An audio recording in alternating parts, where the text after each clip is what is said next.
Gracias, buenas noches, dominicanas y dominicanos, ciudadanos del mundo. Desde República Dominicana, su programa Política Exterior. Hoy tenemos el grato placer de contar con la presencia del licenciado Peregrín Castillo Semán, dirigente político, exparlamentario, ministro, entre otras funciones de Estado desempeñadas, y parte de un bloque político opositor que resurge en la política de la República Dominicana. Con él analizaremos temas de palpitante actualidad en el campo de la política exterior. Bajo el lema América Latina, un continente en las calles. Ese será el eje central de nuestra conversación con este caballero, este ciudadano del mundo, que ha recorrido una buena parte del planeta y una buena parte de la República Dominicana. Bienvenido, Peregrín, muy a tu programa contento, Política Exterior. muy contento. Ya se notaba su ausencia. Muy contento de estar aquí en tu compañía. Gracias por la invitación y un saludo a los amigos y amigas televidentes que siguen Política Exterior en TV, que es un programa muy necesario y de altos quilates, porque no se puede entender nada de lo que pasa en el país si no miramos lo que está pasando en el continente y en el mundo. Eso me decía un banquero con quien ayer cené, y me hablaba de la particularidad de este espacio. Decía, me canso de buscar canales y no encuentro otro programa igual. Le dije que hacíamos un esfuerzo. Me hablaba de la calidad de los invitados, cosas así, lo cual agradezco. Licenciado Castillo, hay un fantasma que recorre América Latina. Y ese fantasma es la insatisfacción social de sus ciudadanos, de sus habitantes, de los obreros, de las mujeres, de los campesinos. No estoy hablando de la partidocracia. Lo que se está produciendo no es un levantamiento ideológico, aunque tenga en el fondo una razón ideológica, pero ha partido del ejercicio ciudadano como tal. Hay un agotamiento del modelo globalizador neoliberal, definitivamente, en términos mundiales.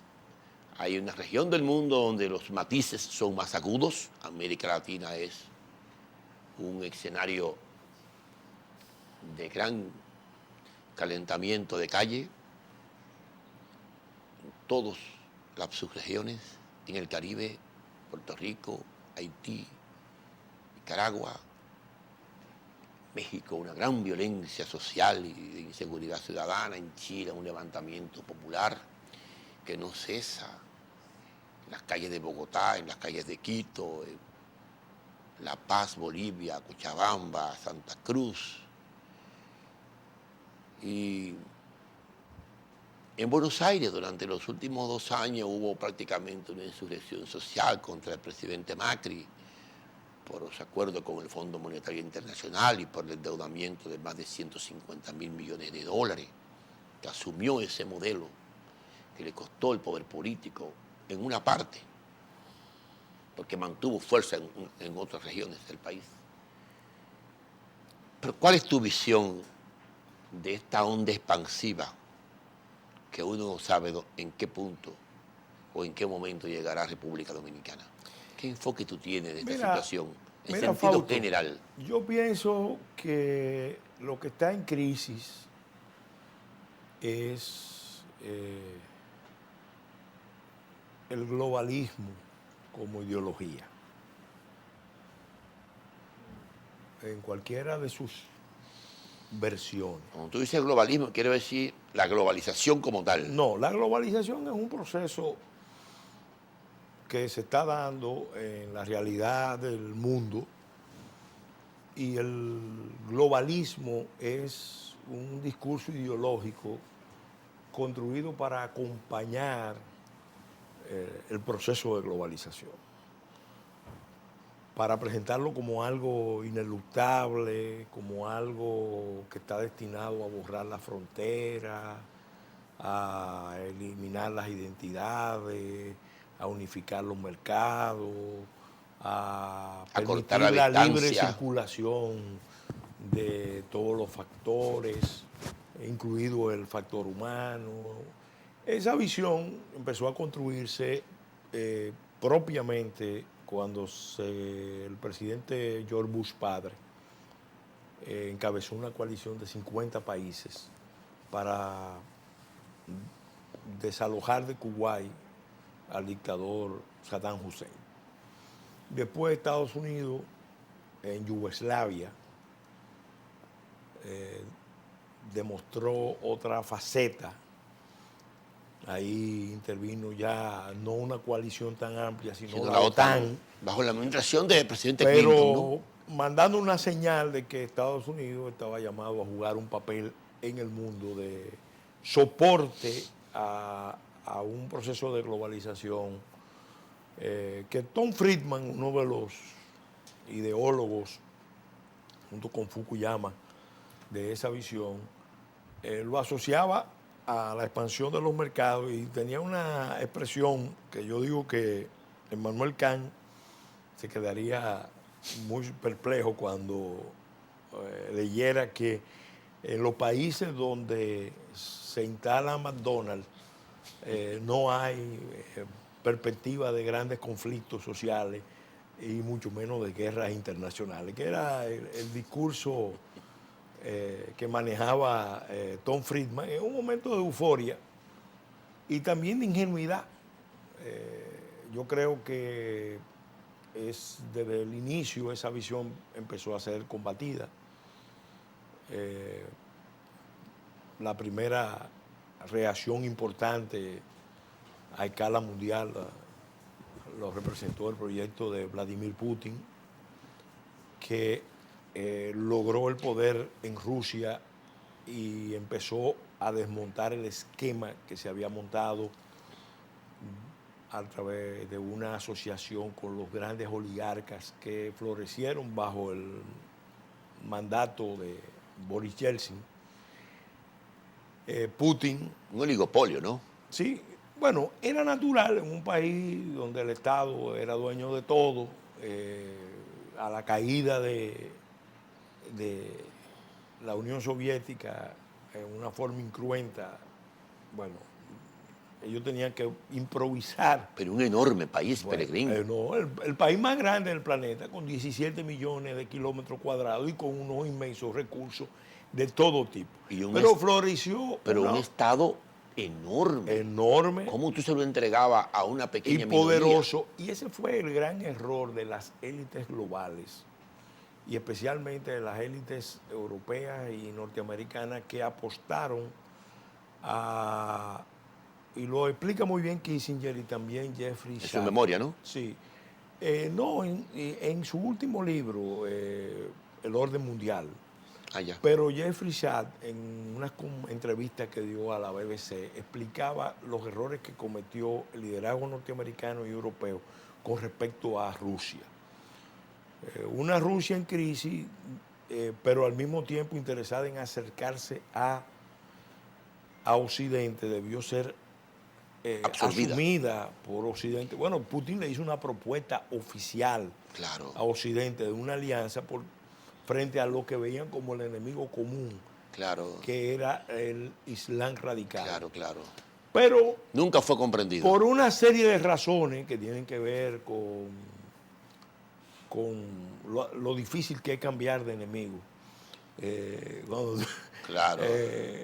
La OTAN, la Alianza Atlántica. La confianza. Sí, había un tema de confianza. Porque mira que tuvo una quieras decir que no, Putin es un coronel de la KGB. Sí, pero tuvo una relación, escúchame que te interrumpa, excelente con George Bush. Sí. Bush decía que era su alma gemela. Sí.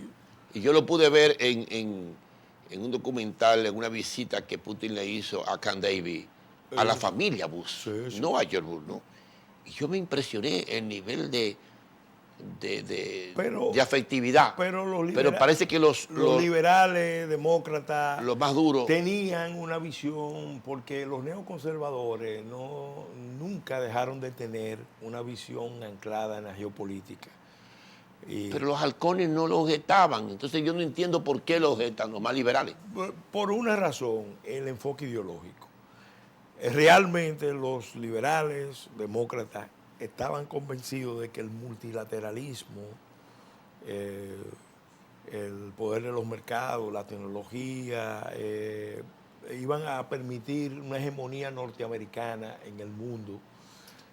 Y al final, ¿qué es lo que ha pasado? Bueno, ahí empezó la resistencia al proyecto. Después viene el ataque que se incubó en un país remoto, en un país invencible.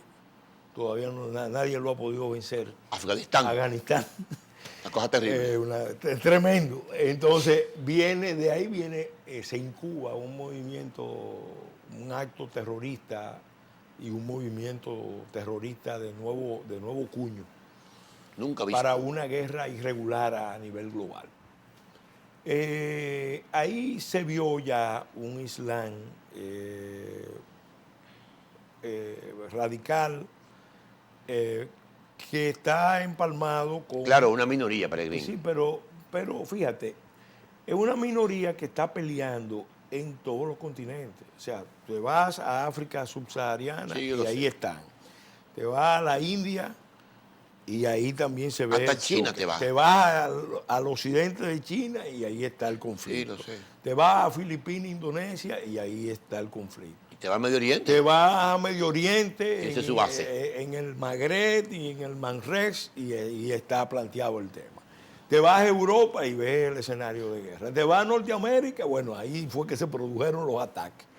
Entonces ahí tú ves un choque de civilizaciones. Un choque de civilizaciones, porque eso es lo que tú ves. La civilización del Islam en fase expansiva, porque el Islam ahora mismo está en una fase expansiva, tanto en su versión chiita como en su versión sunita. Sunita, claro.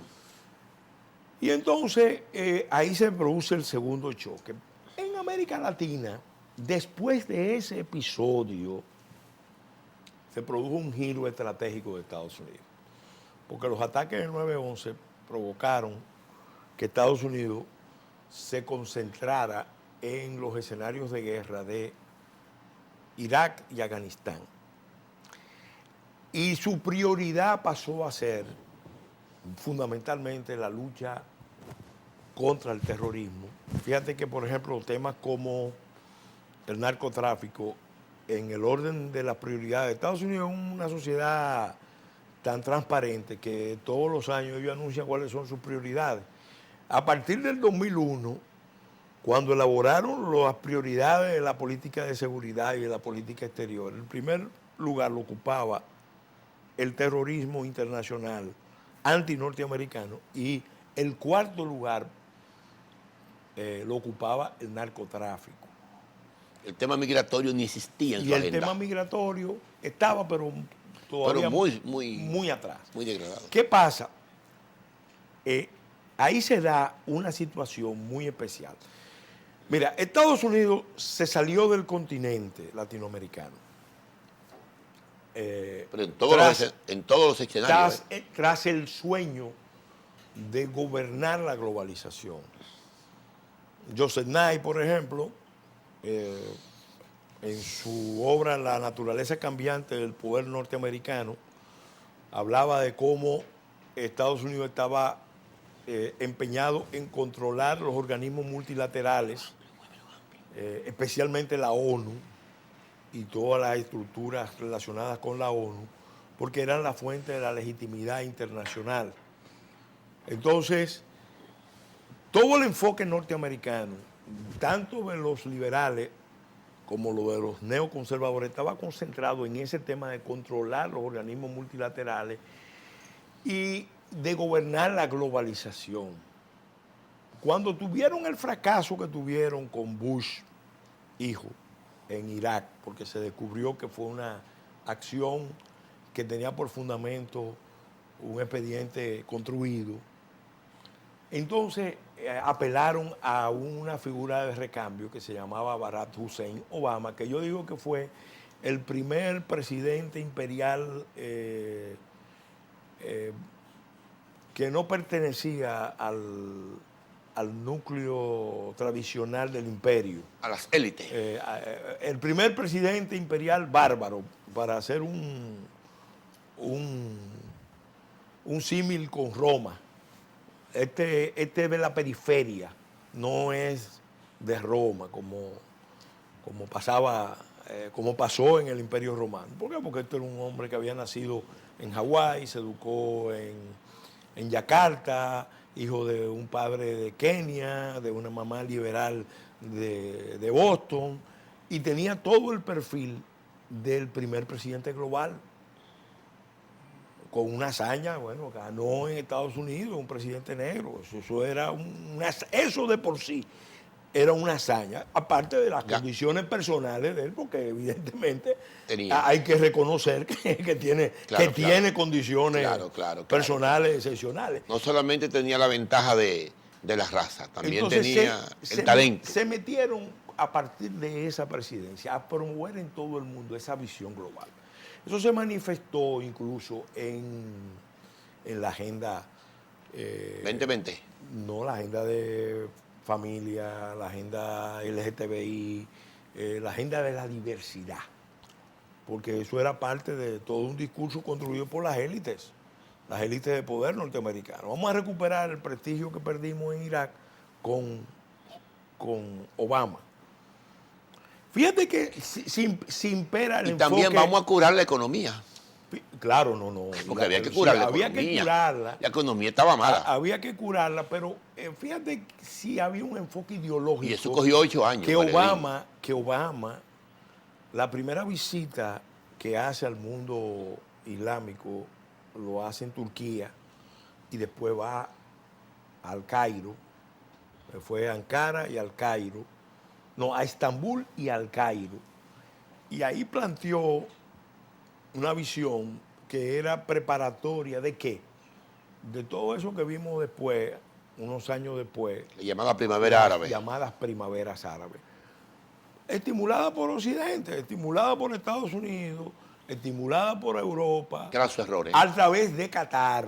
Un craso error. Un craso error. Destruyó toda la estabilidad de la región. Un craso error. Desencadenó la anarquía y hasta hoy se están pagando las consecuencias. Un Estados Unidos estaba metido en esos andares, se desentendió de América Latina. ¿Qué pasó en América Latina? ¿Tú crees que es solo de América Latina? ¿Tú crees que es solo de América Latina? No, pero ellos estaban concentrados, fíjate, en la negociación del acuerdo transatlántico. Se desentendió de Rusia también. De Europa. Sí, pero en términos, por ejemplo, de libre comercio. Ellos empezaron las negociaciones con Europa, le dieron mucha fuerza. ¿En el acuerdo? Sí, el acuerdo de libre comercio con Europa. Pero tú viste lo que pasó. Bueno, lo que pasó al final. Sí.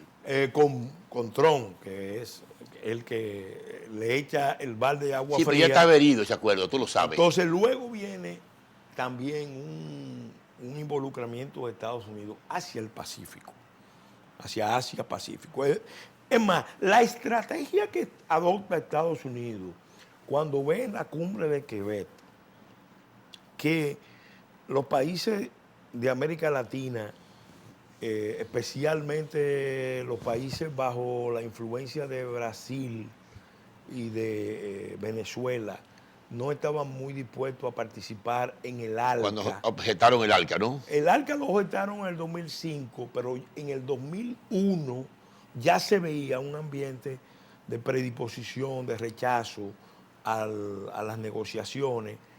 Todavía Lula no ganaba. Acuérdate que Lula gana 2002 y asume en el 2003. Se estaba iniciando el ciclo. Pero el movimiento... El ciclo de gobierno progresista apenas se estaba iniciando. Entonces, ¿qué pasa? Estados Unidos empieza las negociaciones de acuerdos con los países de la vertiente pacífica. Hace un tratado de libre comercio con Chile, un tratado de libre comercio con con Colombia, con Centroamérica, Con Perú. Con Perú. Ya México era parte del acuerdo de Estaba amarrado libre comercio en de el CAFTA. entonces.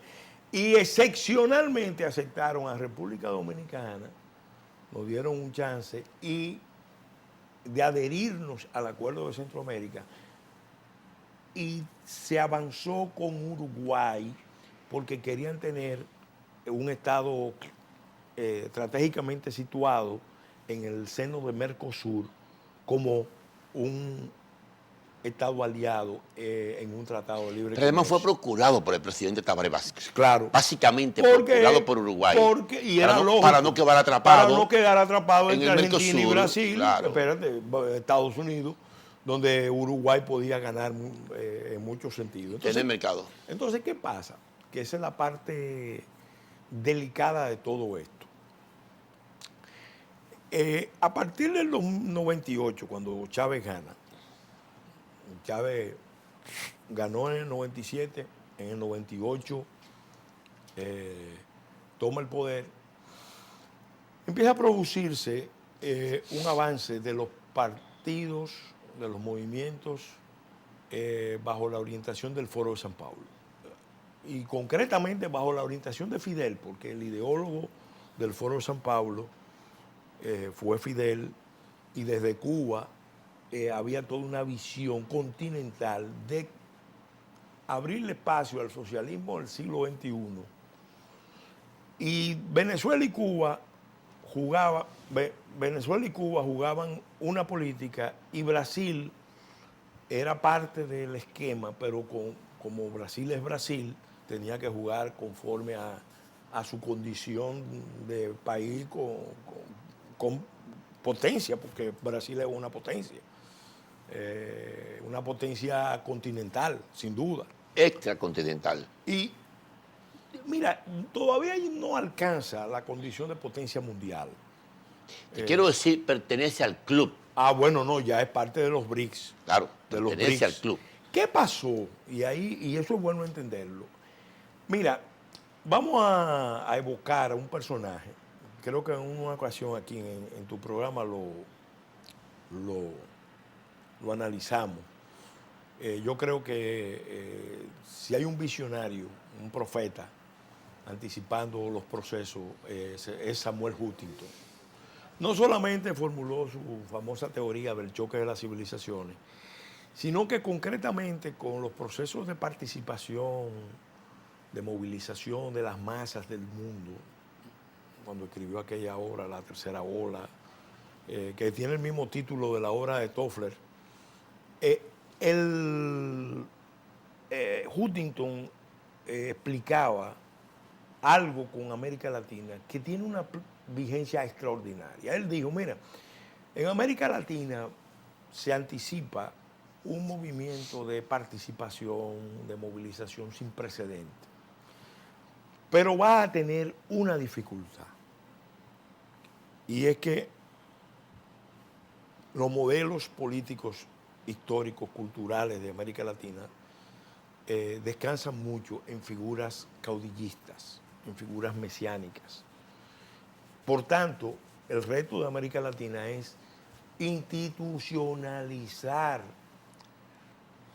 esos movimientos de participación democrática, que no descansen sobre una figura, y mucho menos que su éxito no dependa, como efectivamente fue, de los buenos precios de las materias primas, de los buenos precios de... Que llegaron hasta el 2012. Claro. Ahí fallecieron. Ahí entraron en crisis. Claro. Entonces, ¿qué pasó en América Latina? Bueno, desde el 98 con Chávez hasta el 2012 propiamente, en América Latina se fue abriendo paso el socialismo del siglo XXI, y sobre todo una visión de un Brasil jugando un papel continental que a partir del 2008 se salió ya del ámbito continental y se fue al ámbito mundial. Claro, la geopolítica. En una apuesta Se fue a los BRICS. muy peligrosa de cambiar el balance de poder mundial. Muy riesgosa, diría Muy yo. riesgosa. Que le costó el poder al final. Bueno, al final, Estados Unidos, cuando empieza a superar su crisis interna, propiamente declara unas guerras de nueva generación contra ese liderazgo.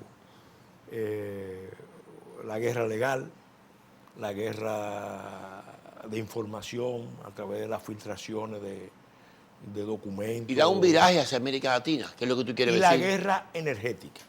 Exactamente, cuando estabiliza los precios del petróleo. Porque Estados Unidos, habiendo vivido la experiencia que vivió con el 9/11, los problemas que tenía en Irak, decidió replegarse de ese escenario remoto, pero no podía replegarse si no resolvía el problema de la dependencia de la energía. Entonces ahí una combinación de factores, el avance del fracking con la penetración, la tecnología de la penetración. Que lo hace junto con Canadá, ¿eh? Claro, porque Canadá tiene muchos recursos de ese tipo. Claro. Entonces esa combinación de fracking con perforación horizontal, porque el fracking se conocía. Claro. Pero lo que hace la revolución es que se mejora la tecnología de perforación, que antes era vertical, por una El problema horizontal. siempre fue el costo medioambiental, tú lo sabes. Bueno, pero esos son temas que se pueden manejar. Mala explotación de reservas, ¿no? Pero esos son temas que se pueden manejar y ellos lo están manejando. Entonces, ¿qué pasa? Eso le permite a Estados Unidos abrir una guerra energética, económica, que afecta a Rusia, afecta a todos sus a enemigos. Irán, afecta a Venezuela A todos sus y grandes. afecta a un Brasil que empezaba a desarrollar la exploración en mar con tupí presal. Claro, claro.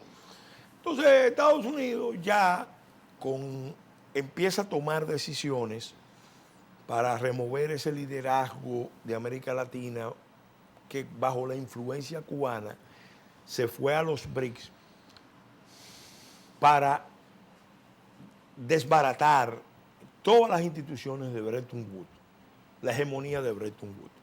La ONU, el FMI, el Banco Mundial. El Banco Mundial sobre todo ese organismo. Y algo muy importante, el Internet.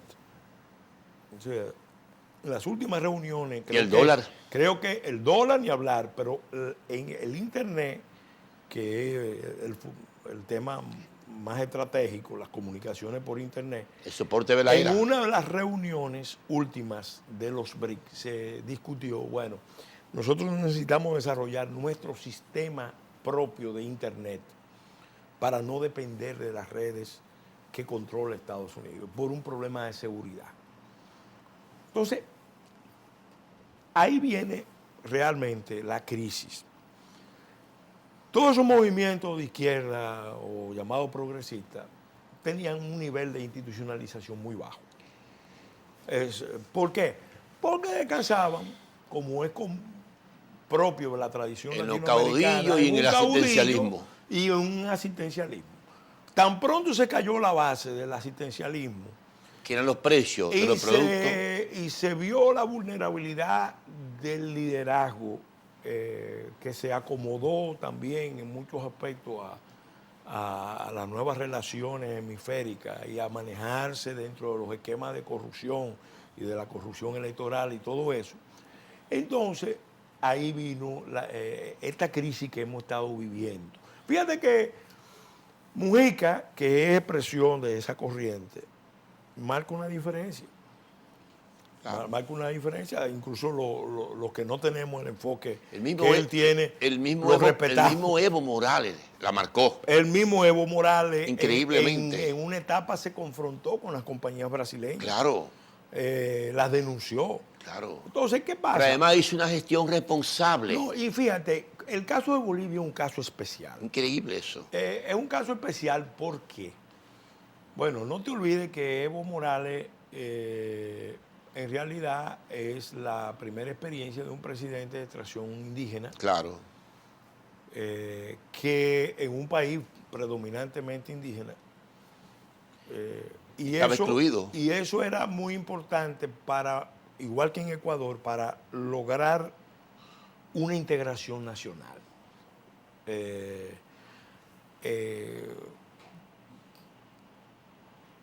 las clases, los sectores, es más, hasta las regiones no tenían un importante nivel de integración, porque son países muy grandes y con mucha diferencia de región a región.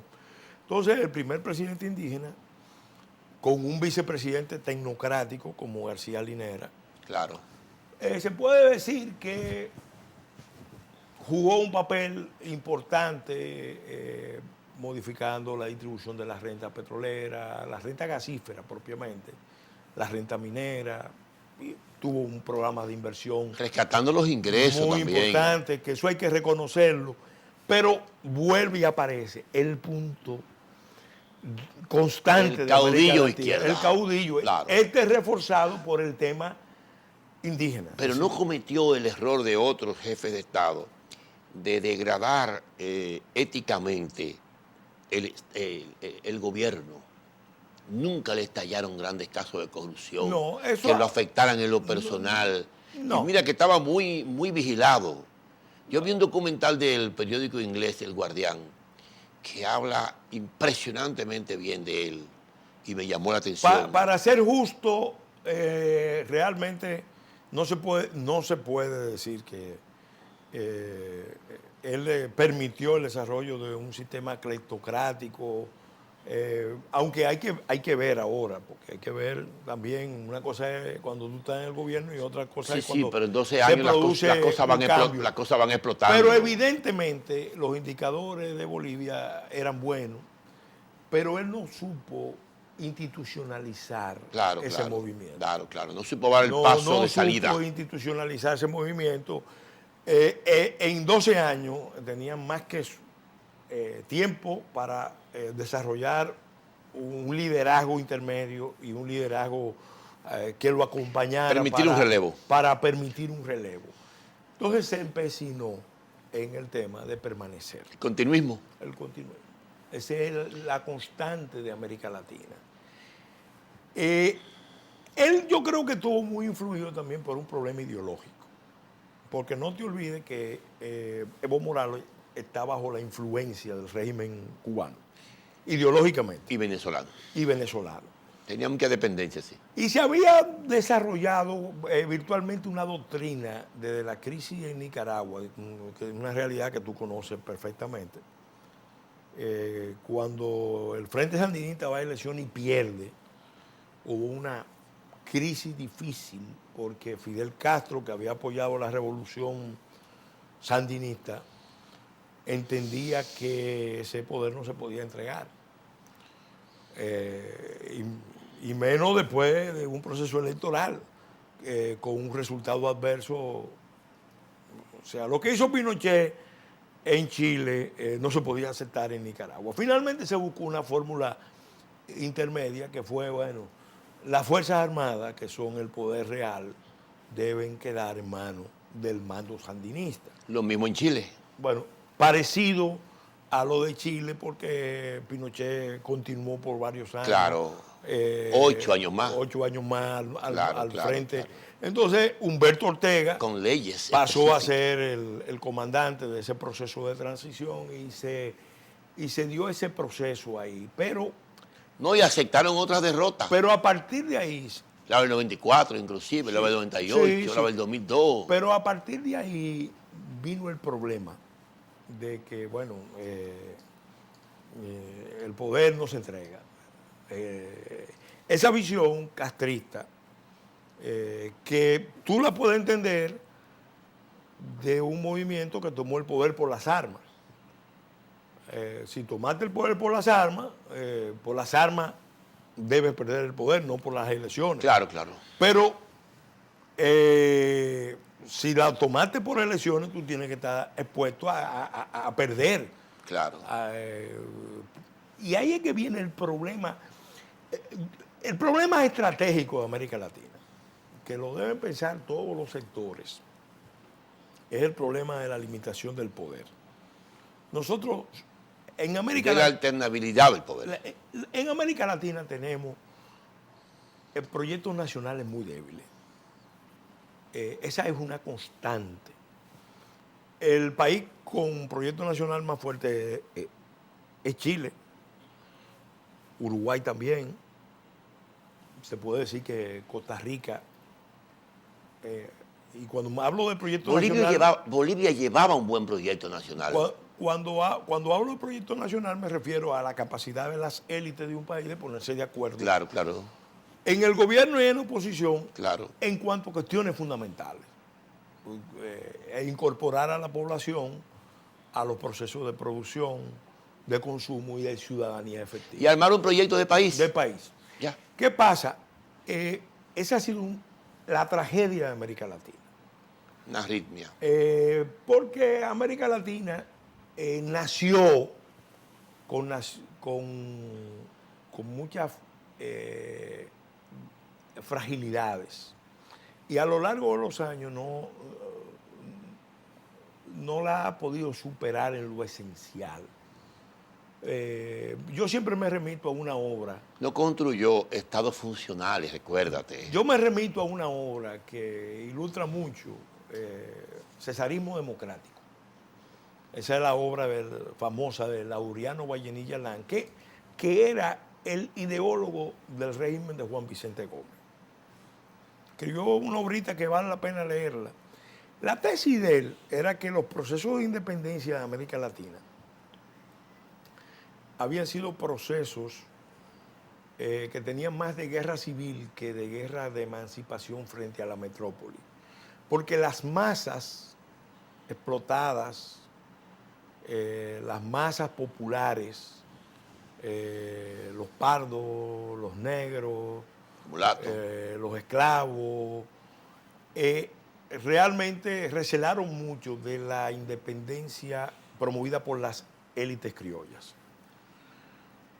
Y las élites criollas, al final, Bolívar sí entendió el problema y por eso pudo sacar adelante el proceso de independencia. Pero las élites en general tenían la dificultad de formar un proyecto en el que todos se sintieran integrados, partícipes, identificados. Se refugiaron en sí mismas. Y obviamente eso explica, según Laureano Vallenilla Lán, la constante del caudillismo, porque en el medio del caos que provoca la ruptura del viejo orden colonial aparece la figura de un caudillo, que puede ser civil, que puede ser militar, porque no hay vacíos. Cuando las clases dirigentes no son capaces de ponerse de acuerdo, en el vacío aparece el caudillo que viene a sustituir a las clases dirigentes. Y eso necesariamente implica deformaciones. Tú coges la historia de Venezuela, que es el país más rico de América del Sur por per cápita, si tomas en cuenta la variable sobre todo de energética. Y tú te das cuenta de que la constante en el siglo XIX fue de dictadores, algunos ilustrados como Guzmán Blanco. Y en el siglo XX se empieza con Cipriano Castro, se sigue con Juan Vicente Gómez, y los militares en Venezuela... Traición de compadre a compadre. Y los militares en Venezuela básicamente han sido los actores principales. En el siglo XX, terminando el siglo XX, Chávez es la figura. Pero gobierno de transición casi siempre. Solo Chávez hace un periodo prolongado. Pérez Jiménez, si estamos hablando de Juan Vicente Gómez, Pérez Jiménez, Chávez, después... Tras la caída de Jiménez, viene un régimen militar alternativo que transita hacia la democracia. Del general Wolfgang Larrazábal Blanco, el almirante. El almirante, correcto. Pero ese fue el gobierno militar para la transición. Exactamente. Ya se había dado también a la caída de Juan Vicente, militares jugando papeles importantes para la transición. Igual en Argentina. En Argentina. Con Alejandro Lanusse. Igual. Que condujo al peronismo. América Latina ha tenido esa constante. Incluso en algunos países como Perú o como Bolivia han tenido las experiencias incluso de toma de poder de los militares con posiciones nacionalistas. Claro, Velasco claro. Alvarado Claro. en Perú es el máximo exponente. Claro. Pero Obando. Torres Y Obando, en hizo Bolivia, una reforma agraria. igual, porque las fuerzas militares de alguna manera entendían que ellos no podían permanecer al margen. Hoy mismo tú puedes ver en las Fuerzas Armadas bolivianas ese matiz. Sí. Hoy tú lo notas. Porque Evo no pudo haber hecho esa reforma sobre los recursos naturales en un apoyo de un sector de las Fuerzas Armadas, Claro. porque era muy riesgoso. Claro. Estaba afectando sectores muy poderosos. Y mira, observa este detalle, esto es interesante. Estados Unidos inaugura la diplomacia del dólar y el colorario Roosevelt en 1904. Lo inaugura aquí en Santo Domingo. Lo formula en 1903 y lo aplica por primera vez aquí en Santo Domingo. Y eso duró hasta el año 28, cuando viene el presidente Hoover y luego el presidente Roosevelt. Y reconecta con América Latina. Y cambian, Claro. reconectan con América Latina. Claro, claro. Es Estados Unidos que se repliega de la Sociedad de Naciones, sin embargo, en América Latina fortalece sus vínculos con su continente. Lo que quiere hacer Trump ahora, al plantear la doctrina Monroe, reformulada, Roosevelt lo plantea como la política del buen vecino. Sí, pero la doctrina Monroe. No, Ya pero tú estás en otro pero escenario. te estoy hablando De cómo reconectar con de el continente. cómo reconectar con el pasado. Ya. En 1900, acuérdate que la doctrina Monroe no nació como una doctrina imperialista, No. sino como una doctrina anticolonialista. Sí, pero terminó deformada. Terminó siendo entre 1845 y 1928 fue imperialista. Totalmente. Fue imperialista. Totalmente. Y América Latina lo vio. Pero entre 1928 y 1954, Estados Unidos siguió la política, el Departamento de Estado siguió la política que formularon Hoover y Roosevelt de buen vecino y coexistieron con muchos movimientos latinoamericanos que eran nacionalistas radicales. Lázaro Cárdenas, por ejemplo, nacionalizó el petróleo. Sí, pero ese no fue el caso de Guatemala, ¿eh? Bueno, ¿dónde se rompe? En 1954. Claro.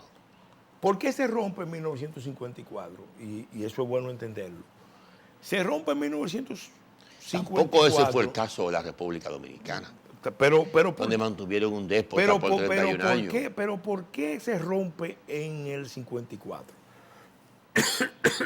Acuérdate que se había formado en el 47, se había aprobado el TIAR, había una alianza continental para enfrentar los movimientos extracontinentales que pudieran afectar la seguridad de las Américas. En general, todo el continente, con unas pocas excepciones, apoyó a Estados Unidos en la Segunda Guerra.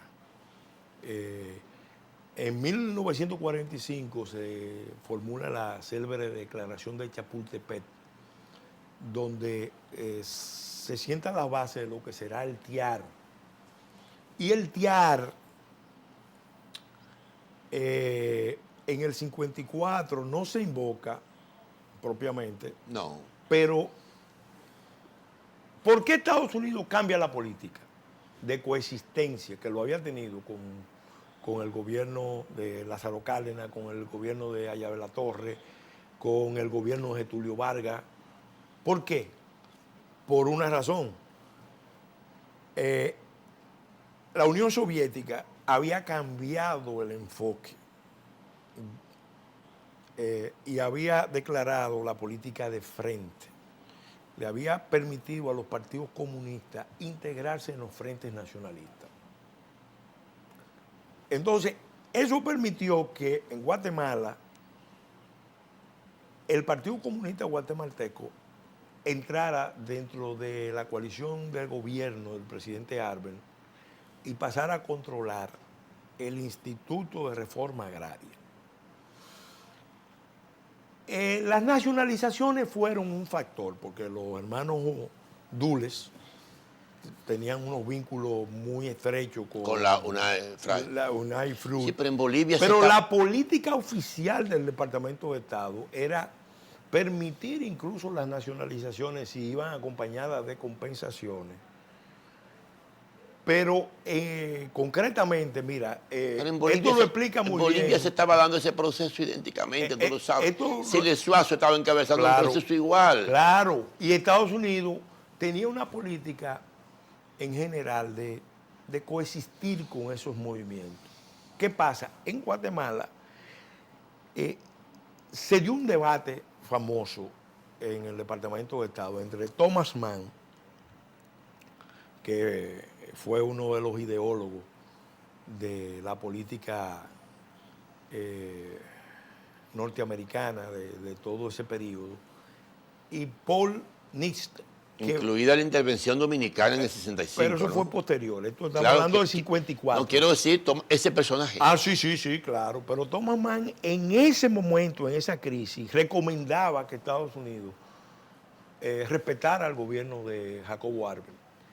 Sin embargo, el que marca la diferencia es el que releva a George Kennan, el famoso diplomático norteamericano, agente de inteligencia, que formuló las bases de la política frente a Rusia y al comunismo. Entonces, ese sustituto de él, que es Paul Nitze, es el que dice: ya en Guatemala tenemos que cambiar la política porque los comunistas están controlando una estructura del Estado que le permitiría, si lo dejamos, hacer la revolución en el centro mismo de Centroamérica. Y eso es el factor decisivo que determina que Estados Unidos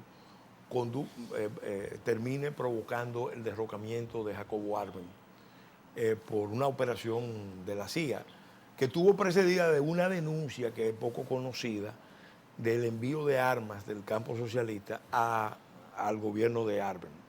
Obviamente, ¿qué pasa? Ya pura pamplina. Lo que sí estuvo muy comprobado fue la participación del gobierno del general Trujillo en las unidades militares insurrectas de Honduras. Sí. Eso tú lo sabes. Pero fíjate cómo se va, cómo se da ese giro. Ya en ese mismo momento se había producido el asalto a Cuartel Moncada y Fidel Castro ya estaba preparándose en México, o creo que estaba saliendo de la cárcel para ir a México, y luego volvería en el 56 con un movimiento que contó con el apoyo de sectores amplios de la sociedad cubana, y sobre todo con el apoyo de factores de poder de Estados Unidos. Porque Fidel Castro llega al poder, y eso es bueno decirlo. Y de la región. No con una posición anti-norteamericana. No, yo sé que no. No, al contrario. Con el apoyo de Rómulo Betancourt, con el apoyo de Pepe Figueres.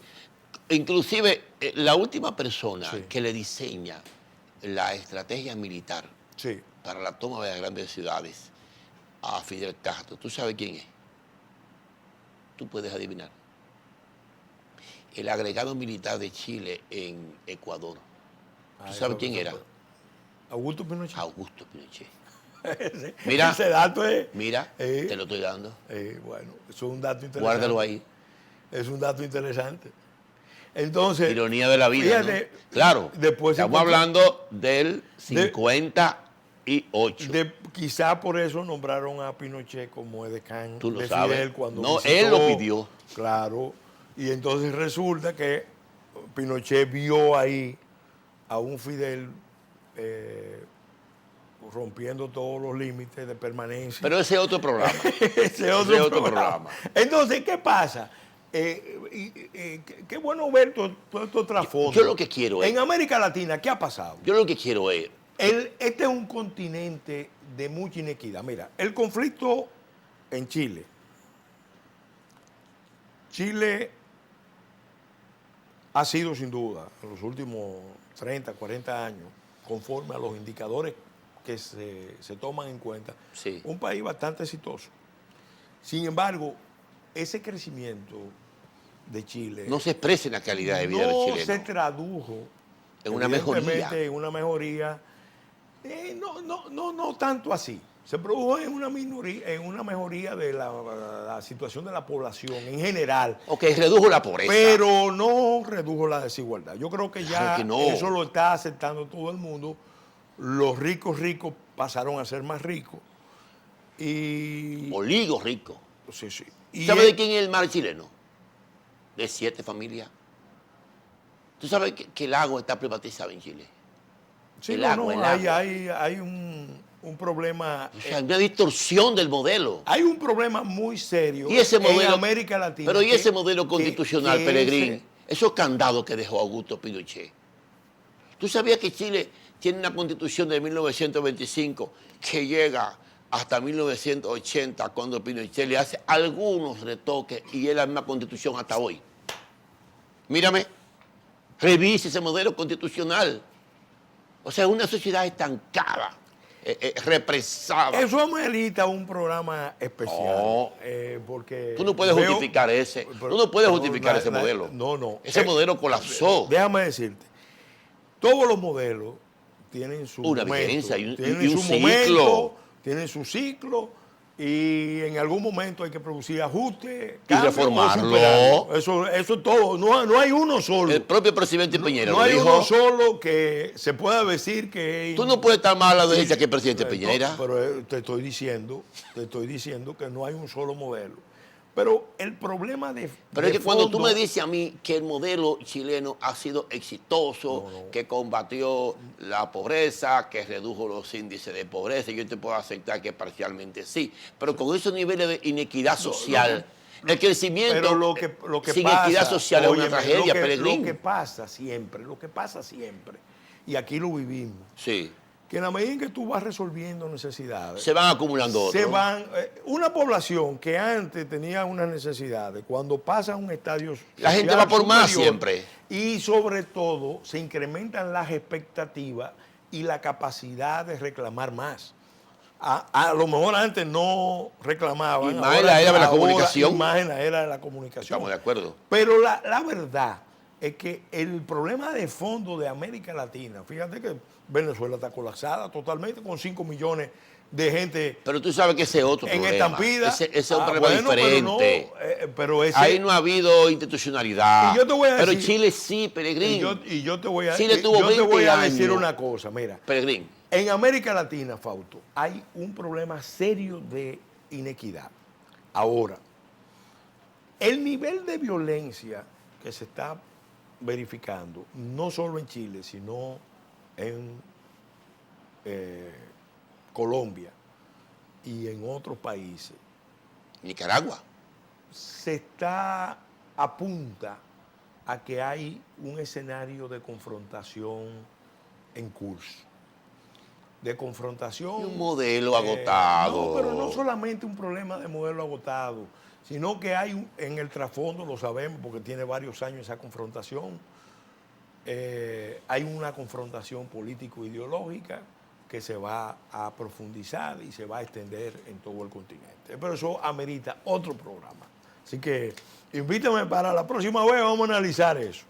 Bueno, señores y Gracias señores, a ti. hemos llegado al final de su programa Política Exterior. Hemos analizado diferentes temas de los conflictos que afectan a nuestro continente y otras partes del mundo. Nuestro invitado, el doctor Peregrín Castillo, para nosotros es un placer. Será hasta el próximo domingo. Muchas gracias.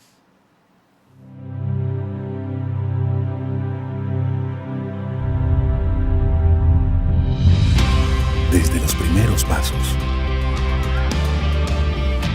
Cuando cada día aprendes algo nuevo. En esos viajes inolvidables. El día en que ese gran sueño se hace realidad. Y también en los momentos más difíciles. Cuidando siempre lo que más quieres.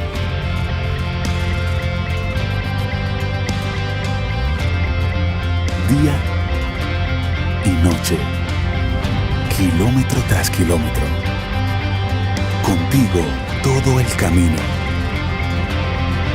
Ministerio de Obras Públicas y Comunicaciones. La matriz de generación es el eje principal del Plan Integral Eléctrico. Desde el 2012, con inversión privada y facilidades del sector público, diversificamos y aumentamos la oferta. Incrementamos la generación con gas natural, energía renovable, combustibles no dependientes del petróleo y con los 752 megavatios de la estatal Central Termoeléctrica Punta Catalina, lograremos agregar 2.049 megavatios nuevos al 2020. En 8 años hemos duplicado la capacidad de generación eléctrica del país. Estamos cumpliendo, garantizando energía suficiente y verdaderamente competitiva, avanzando juntos hacia la solución definitiva. CDEE, iluminando en el presente para el futuro del país. Nuestra historia no empieza con nuestra primera tienda. Empezó hace 90 años con Doña Rosa, nuestra primera clienta. Y luego fue Don Arturo, Jorge, María, Miguel y así, cientos, miles, todos y cada uno de ellos dominicanos. Porque dime si hay un dominicano que no nos haya visitado. Podemos decir que un día entramos a tu casa y nunca más nos fuimos. Desde tu bisabuela hasta hoy. Nuestra historia es tu historia, que tiene miles de historias. Desde los nervios del primer día de clases hasta mira cómo me veo para la graduación. El gustico con el primer sueldo, la primera tele con tu novio y el nuevo dormitorio. Y así miles de historias en cada hogar del país. Es tan lindo ser parte de ellas y saber que nos quedan muchas más por vivir. Estamos evolucionando porque queremos estar más cerca de ti muchos años más. Ven, son 90 años juntos y hay que celebrarlo. Te esperamos para hacerlo en grande. Plaza Lama, la supertienda.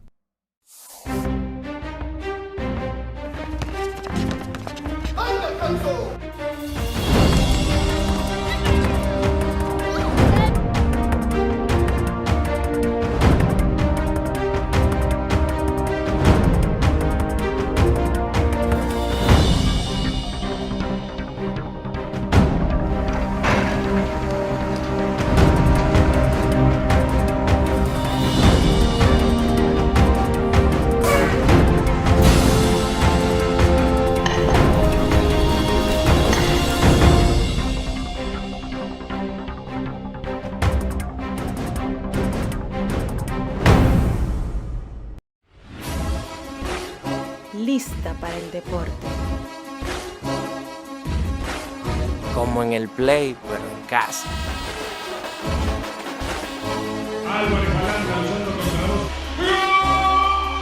Para que lo escuchen hasta los vecinos. Celebremos con todo, por deporte.